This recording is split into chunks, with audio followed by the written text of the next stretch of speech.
আজব দেশ বাংলাদেশ। যখনই তাকে ভালো ব্যবহার করা হয়, তাকে কাছে ডেকে নিয়ে আসা হয়, তখনই তার বিশাল তার হম্বিতম্বি। ভৌগোলিক মানচিত্রের সীমারেখা কেবল ভূপৃষ্ঠেই দৃশ্যমান থাকে। মাটির হাজার ফুট গভীরে কিংবা অথই সাগরের তলদেশে কোনো কাঁটাতার বা কংক্রিটের দেয়াল তোলা সম্ভব নয়। ঠিক এই নীরব বাস্তবতাকে হাতিয়ার করে বঙ্গোপসাগরের বুকে গত 1.5 দশক ধরে চলছে শতাব্দীর সবচেয়ে লোভহর্ষক এবং সুপরিকল্পিত এক লুণ্ঠন। বাংলাদেশ অংশে কোনো গ্যাস উত্তোলন না করে বর্ডারের ঠিক ওপার থেকে শক্তিশালী প্রযুক্তির মাধ্যমে বাংলাদেশের ট্রিলিয়ন ট্রিলিয়ন ঘনফুট গ্যাস নিজেদের ভূখণ্ডে টেনে নিচ্ছে প্রতিবেশী দেশ ভারত ও মিয়ানমার। এটি কোনো প্রাকৃতিক দুর্যোগ বা আকস্মিক দুর্ঘটনা নয়, এটি পদার্থবিজ্ঞানের একটি অত্যন্ত সাধারণ সূত্রকে কাজে লাগিয়ে চালানো এক নগ্ন আগ্রাসন। ভূগর্ভস্থ প্রাকৃতিক গ্যাস সর্বদাই উচ্চচাপ অঞ্চল থেকে নিম্নচাপ অঞ্চলের দিকে ধাবিত হয়। এই বৈজ্ঞানিক নীতিকে পুঁজিতে পরিণত করে নয়াদিল্লি নেপিদো বাংলাদেশের সীমানার ঠিক গা ঘেঁষে স্থাপন করেছে দানবীয় সব ড্রিলিং রিগ এবং হাই ক্যাপাসিটি পাম্প। বিরামহীনভাবে গ্যাস উত্তোলনের মাধ্যমে তারা বর্ডারের ওপারে তৈরি করেছে এক বিশাল শূন্যস্থান বা লো প্রেশার জোন। এর সরাসরি ফল হিসেবে বাংলাদেশের সংরক্ষিত গ্যাস স্বয়ংক্রিয়ভাবেই সেই শূন্যস্থান পূরণের জন্য দুই প্রতিবেশীর পাইপলাইনের দিকে তীব্র বেগে ছুটে যাচ্ছে। প্রকৃতির স্বাভাবিক নিয়মের আড়ালে চালানো এই ডাকাতির সাথে ইতিহাসের একটি ভয়ঙ্কর অধ্যায়ের সরাসরি মিল পাওয়া যায়। 1990 সালে উপসাগরীয় যুদ্ধের মূল কারণটি ছিল ঠিক এমন একটি ঘটনা। ইরাকের রুমাইলা তেল ক্ষেত্রের ঠিক সীমানা বরাবর কুয়েত ক্রস বর্ডার ড্রিলিং প্রযুক্তি ব্যবহার করে মাটির নিচ দিয়ে বিপুল পরিমাণ তেল আত্মসাৎ করছিল।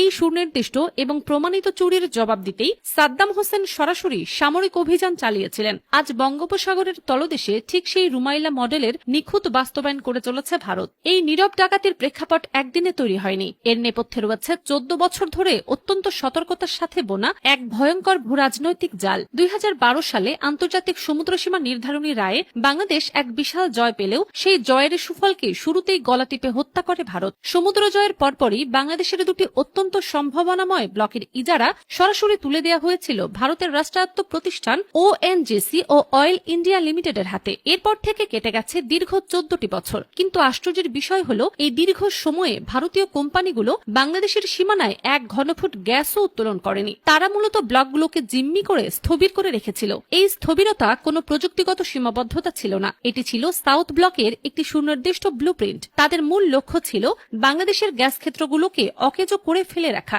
যাতে বর্ডারের ওপাশ থেকে তারা বিনা বাধায় বাংলাদেশের সম্পূর্ণ রিজার্ভ নিজেদের সীমানায় টেনে নিতে পারে। বাংলাদেশের ব্লকগুলোতে যখন তারা কাজ ফেলে রেখেছে, তখন নিজেদের কৃষ্ণা গোদাবরী বেসিন থেকে মোদী প্রশাসন প্রতি বছর 400 বিলিয়ন ঘনফুট গ্যাস তুলে নিচ্ছে। অর্থাৎ নিজেদের সমুদ্র সীমায় তারা সম্পদের পাহাড় গড়ছে আর বন্ধুত্বের মুখোশ পরে বাংলাদেশের সমুদ্র সীমাকে সম্পূর্ণ পরিকল্পিতভাবে গ্যাসহীন মরুভূমিতে পরিণত করেছে। কিন্তু এবার এই দীর্ঘদিনের বংশোদ্ভূত নীতি এবং স্থবিরতার অবসান ঘটতে যাচ্ছে। 14 বছরের জমানো ক্ষোভ এবং দিল্লির সাজানো ছক ভেঙে চুরমার করতে দৃশ্যপটে হাজির হয়েছেন প্রধানমন্ত্রী তারেক রহমান। তারেক প্রশাসনের পররাষ্ট্র ও জ্বালানি নীতির মূল ভিত্তি হল সরাসরি এবং আপোষহীনভাবে বাংলাদেশ ফার্স্ট।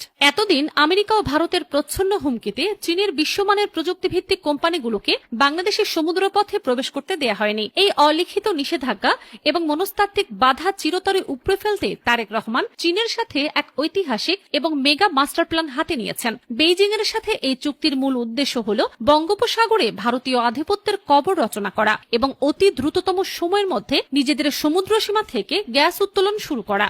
বঙ্গোপসাগরের তলদেশে থাকা বাংলাদেশের নিজস্ব গ্যাসে অন্য কোনো দেশের খবরদারি আর এক মুহূর্তের জন্য বরদাস্ত করা হবে না।